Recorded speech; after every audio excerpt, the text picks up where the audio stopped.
Aspire to a clean career, leaving no shame for descendants. Hello everyone. Welcome to Encountering Chinese, Case Stories, Cases Judged by Bao Gong. Today, I'm going to tell you two short stories. The first story is titled Black Clay Pot. During the time when Bao Gong was serving in Dingzhou, there was a wealthy merchant from Yangzhou named Li Hao, who came to Dingzhou to do business. One day, Li Hao was drinking at an inn about 10 miles from the city. Without realizing it, he drank too much and passed out on the side of the road, completely unconscious. As evening approached, two brothers, Ding Qian and Ding Wan, happened to pass by. They saw that Li Hao had a large amount of wealth with him, so they took advantage of his unconscious state, carried him to a secluded spot, and robbed him of 100 taels of gold. After obtaining the gold, the brothers split it evenly and planned to hide it at home. They then conspired. If this man wakes up, he will surely discover that his money is gone. He will go to the Dingzhou courthouse to file a complaint. We should kill him to eliminate any future trouble. Thus, they killed Li Hao, carried his body to a kiln, and burned it to ashes with a fierce fire. That night, they ground his remains into fine powder, mixed it with clay, and made a black clay pot, which they sold the next day. A few days later, an old man from Dingzhou named Wang happened to buy this black clay pot, intending to use it as a chamber pot. However, that night, when old Wang got up to relieve himself, he suddenly heard what seemed to be a voice crying out for justice from within the pot. The voice said, "Sir, I am a merchant from Yangzhou. How could you relieve yourself in my mouth?" Startled, old Wang woke up fully and lit a lamp. He asked, "If you have been wronged, tell me everything, and I will help you seek justice at the courthouse." The pot replied, "I am Li Hao, a merchant from Yangzhou. Recently, I came to Dingzhou for business, but I drank too much and passed out on the road. Two thieves, Ding Qian and Ding Wan, found me, stole 100 taels of gold, and then killed me. After I died, they burned my body and made this pot from my ashes. I can no longer seek justice on my own, so I beg you to take me to Bao Gong. He can help me." Terrified by what he heard, old Wang took the pot to the courthouse the next morning to report the case to Bao Gong. Bao Gong questioned old Wang thoroughly, and he recounted everything the pot had said the previous night. However, when Bao Gong ordered his officers to bring the pot forward and question it in court, the pot made no sound at all. Seeing this, Bao Gong grew angry and accused old Wang of making a false report, ordering him to leave. Feeling humiliated and indignant, old Wang took the pot home, still troubled by the unresolved matter. That night, the clay pot called out again, "Sir, please don't be upset. Today, I saw Bao Gong, but since I had no covering, it was disrespectful for me to speak directly to him, which is why I didn't present my case. Tomorrow, please cover me with a piece of clothing before taking me to see Bao Gong again. I will definitely tell him everything." Old Wang was astonished, but he followed the pot's instructions. The next day, He covered the pot with a piece of clothing and brought it to Bao Gong once more. Old Wang recounted the events of the previous night, but Bao Gong remained skeptical. However, out of respect for old Wang's age, he reluctantly agreed to question the pot again. To everyone's surprise, the pot did indeed speak and revealed its grievance. Bao Gong was shocked and immediately dispatched his officers to arrest Ding Qian and Ding Wan. Before long, the two brothers were brought before the court. Bao Gong questioned them in detail about the murder of Li Hao, but they vehemently denied the charges. Unable to get a confession, Bao Gong had the brothers imprisoned and subjected to further questioning, but they continued to deny any wrongdoing. Bao Gong then summoned the wives of Ding Qian and Ding Wan for questioning, but they also refused to confess. Bao Gong told them, "Your husbands murdered Li Hao and stole 100 taels of gold. Not only that, they burned his body to ashes and made it into a clay pot. I suspect the gold is hidden in your house. If you confess now, your punishment will be lighter. But if you don't, and I find the gold, you too will be punished." Terrified by this, the wives confessed that they had indeed seen the gold and that it was buried in the walls of their home. Bao Gong immediately ordered his officers to escort the wives back to their house, and sure enough, the officers found the gold hidden in the wall. The gold was then brought back to the court and handed over to Bao Gong. He summoned Ding Qian and Ding Wan again and said to them, "Your wives have confessed, and my officers have found the gold in your home. It's clear that you murdered Li Hao and stole his gold. Will you still deny it?"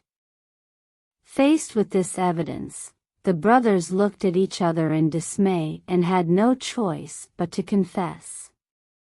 Bao Gong ruled that Ding Qian and Ding Wan had committed robbery and murder and sentenced them to be executed according to the law. They were immediately put to death. After the case was concluded, Old Wang was rewarded with 20 taels of silver for bringing the matter to light. The stolen gold and the clay pot were returned to Li Hao's family, and Li Hao was given a proper burial. When word of this strange case spread, people were amazed and astonished. The second story is titled, Stealing a Horse Through Deception. In the southern village of Kaifeng, there was a wealthy household whose master was named Fu Ren. He owned many fine mules and horses. One day, Fu Ren rode out to his estate to collect rent and sent his servant Xing Fu back home on horseback. On the way, Xing Fu stopped to rest and happened to meet a man named Huang Hong, who was also from the southern village. Huang Hong was riding a skinny mule as he traveled. Seeing Xing Fu, Huang Hong dismounted and rested as well, striking up a conversation. "Where are you coming from?" Huang Hong asked. Xing Fu replied, "I just took my master to the estate to collect rent, and now he sent me back home."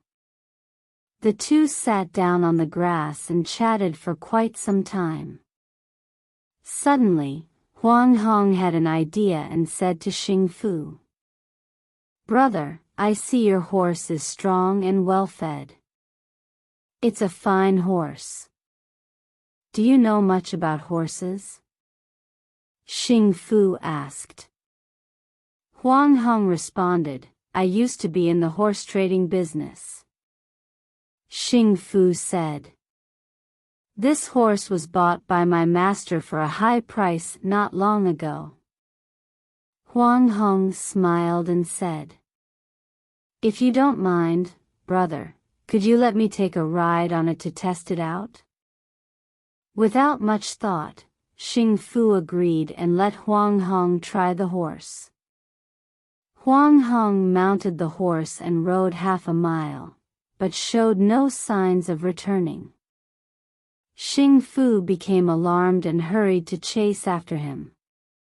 Seeing this, Huang Hong whipped the horse, making it gallop like the wind down a narrow path, disappearing from sight in no time. Thus, the fine horse was stolen by Huang Hong.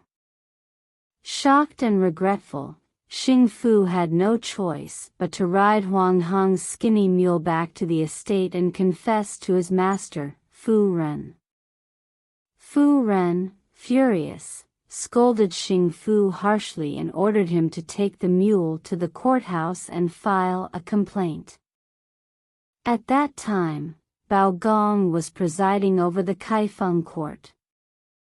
Seeing Xing Fu arrive to file a complaint, Bao Gong asked, "Where are you from?" Xing Fu answered, "My name is Xing Fu, and I am from the southern village. I am also a servant in Fu Ren's household. I am here to file a lawsuit because someone stole my master's horse." The man was a rogue who pretended he wanted to try riding my horse. As soon as he mounted, he ran off and left only his mule behind. The horse was stolen in broad daylight, and I beg you to help me recover it. Bao Gong asked, "What is the name of the person who tricked you and stole your horse?" Xing Fu replied, "We only met along the way, so I don't know the man's name."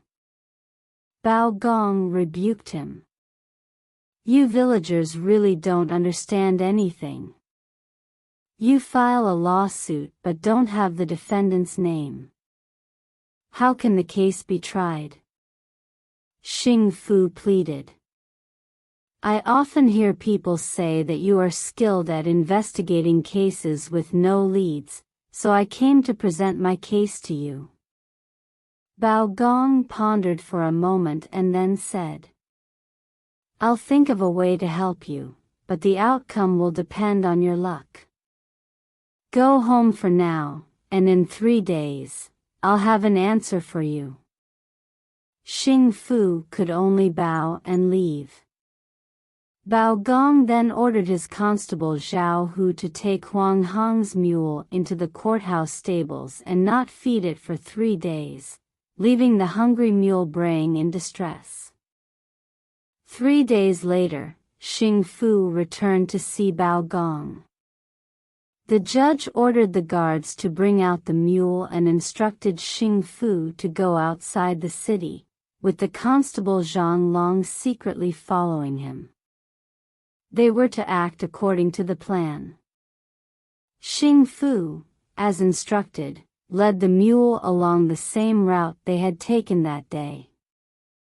After a while, he let go of the reins and allowed the mule to walk on its own. Whenever the mule tried to eat grass by the roadside, Xing Fu would stop it. Starving, the mule continued to walk forward and eventually arrived at a village 40 miles away called Huanglang Village. The mule went straight to a house and brayed loudly at the door. Huang Hong saw that his mule had returned and was secretly pleased.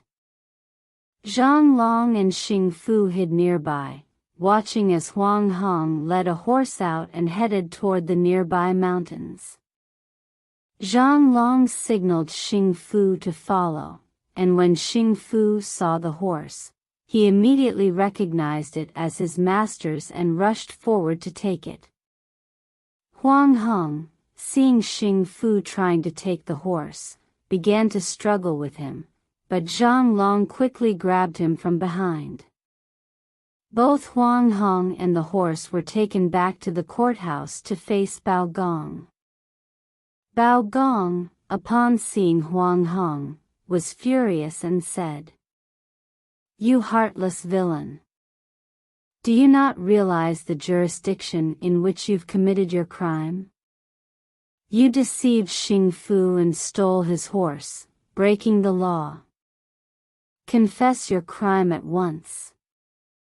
Seeing both witnesses and evidence before him, Huang Hong had no way to defend himself and could only admit his guilt.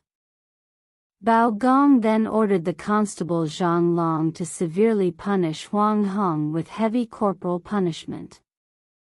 Huang Hong was locked in a wooden kang and paraded through the streets as a public example. His mule was confiscated, and he was beaten with 70 strokes and expelled from the city. Xing Fu, for his careless act of allowing a stranger to try the horse, was also reprimanded and punished. Bao Gong ordered him to take the horse back home and wrote an official notice to be posted in the marketplace. The notice read, "After careful investigation, it was found that Huang Hong, being a scoundrel, was tempted to steal upon seeing a fine horse. He boasted of once being a horse trader, and Xing Fu, out of ignorance and lack of caution, allowed him to try the horse, which led to it being stolen." It must be remembered that horses, as vital means of transportation, should not be easily lent to others. Fortunately, animals have a sense of loyalty. The mule Huang Hong abandoned was able to return home, helping us to find the criminal. A guilty man cannot escape justice. However, the primary purpose of this notice is to remind the public not to attempt to steal livestock, nor to carelessly lend them to others. After the notice was posted, the people admired Bao Gong's ability to solve cases. The townsfolk praised Bao Gong's wisdom and effective judgment in handling the case. Alright. Today's case stories, Black Clay Pot and Stealing a Horse Through Deception, conclude here. If you enjoyed these stories, please like and subscribe. Feel free to leave a comment and share it with others. See you next time.